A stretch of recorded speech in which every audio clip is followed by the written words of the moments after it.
Hey there, and welcome back. Today, we're diving into something that can be a real game changer for your business's bottom line: zero-rated supplies.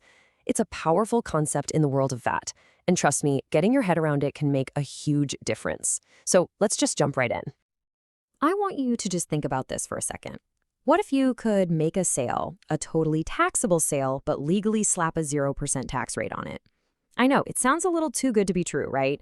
But it's a very real and very important part of the tax system. For any business owner or finance pro, this isn't just some boring theory. It's an absolutely critical tool for managing your cash flow and staying competitive.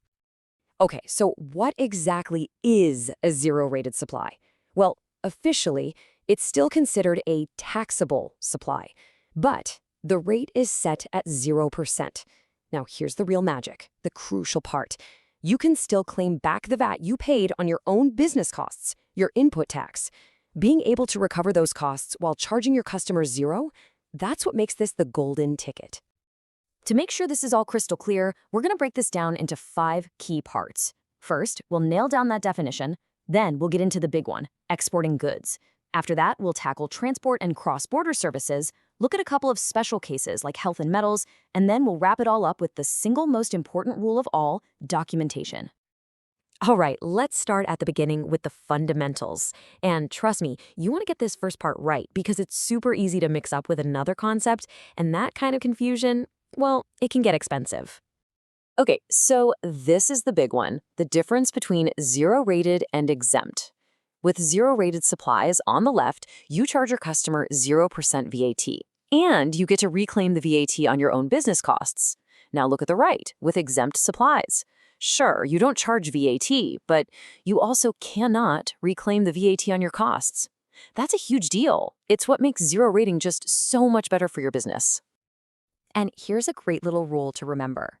If you ever have a situation where a sale could technically fall into both of these categories, the law is totally clear. Zero-rated wins. Every time. And that's fantastic news, because it means you automatically get the more favorable treatment, the one where you get to recover your input tax. So let's get into our first major category, exporting physical goods.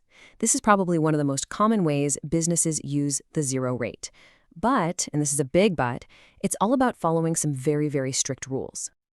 And right off the bat, here's the number one rule you cannot forget. 90 days. You have exactly 90 days from the day you make the supply to prove that those goods have physically left the local economic region or the council territory. And listen, this isn't a friendly suggestion. It's a hard deadline. Miss it, and the benefit can just vanish. So, what's the proof they're looking for? Think of it like a 3-part puzzle you have to solve. First, you need official customs documents showing the goods were properly cleared to leave. Second, you need your commercial docs, invoices and so on, that clearly show who the customer is and where the goods are going. And third, you need transport documents, like a bill of lading, that prove the goods actually made it outside the territory. So what happens if you don't have this proof in time, within that 90-day window? Well, it's not great. The sale gets treated just like any other local sale, meaning you're on the hook for the full VAT amount. Now, you can fix it later if you eventually get the documents, but it causes a massive compliance headache in the meantime. Okay, we've talked goods. Now let's shift gears and talk about moving things and services. This is where things get a little more detailed, but you'll see that the core ideas are pretty much the same. First up, we need to get our heads around this term, a qualifying means of transport.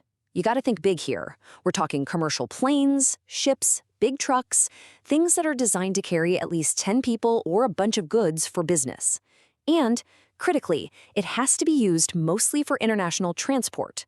So, your private jet or your personal boat for a weekend trip? Nope, that's not going to count. And this is where it gets really interesting, because the rules are pretty broad. It's not just about the flight or the shipping container itself. We're also talking about the actual sale or lease of one of those qualifying vehicles. Even the repairs and maintenance on it can be zero-rated. Plus all those little related services, like paying for extra luggage or reserving a specific seat. Okay, let's step back from transport for a second and look at services more broadly, because there's a fantastic general rule here. Basically, if your business is providing a service to someone who is not a resident in any of the GCC member states, then that service is usually going to be zero-rated. That's a huge boost for anyone exporting services. But you knew there was a but, right?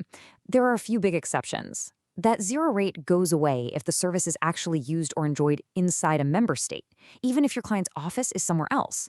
It also doesn't apply if your customer only says they're a non-resident when they're not.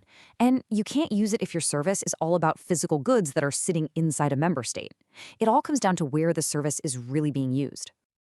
All right, let's move on to a couple of special cases that get their own unique set of rules. We're talking about healthcare and precious metals. When it comes to healthcare, the rules seems pretty simple on the surface. The supply of qualifying medicines and medical goods is zero rated. But that word qualifying is doing all the heavy lifting here. You can't just assume everything in a hospital is zero rated. It has to be an item that is officially classified and put on a list by the Ministry of Health or a similar body. And it's a similar story for investment metals. It's super specific. It's only the first time that gold, silver, or platinum is supplied after it's produced. And it only counts if it's really, really pure. We're talking 99% or more, and it has to be the kind of metal that's tradable on the global bullion market. So this is aimed squarely at the high-end investment market. So we've covered a lot of ground: exports, transport, services, even medicine and metals. But if there is one single idea that I want you to walk away with, one thing you absolutely must remember from all of this, it's the golden rule of documentation. I love this saying because it just perfectly sums it all up. In the world of tax, if you can't prove it, it didn't happen. You can say you exported the goods. You can say you repaired an international airplane. But if you don't have the paper trail to back it up, then as far as the tax authorities are concerned, it just didn't happen. That's why your record keeping has to be perfect. And that really leaves us with one last big question for you to think about. The chance to use a 0% tax rate is a massive financial advantage, but it's a privilege you earn through being diligent. So take a hard look at your own business. Are your records, right now, ready to prove every single one of those zero-rated sales? Because being ready is what turns this from a nice idea into a real, powerful advantage for your business.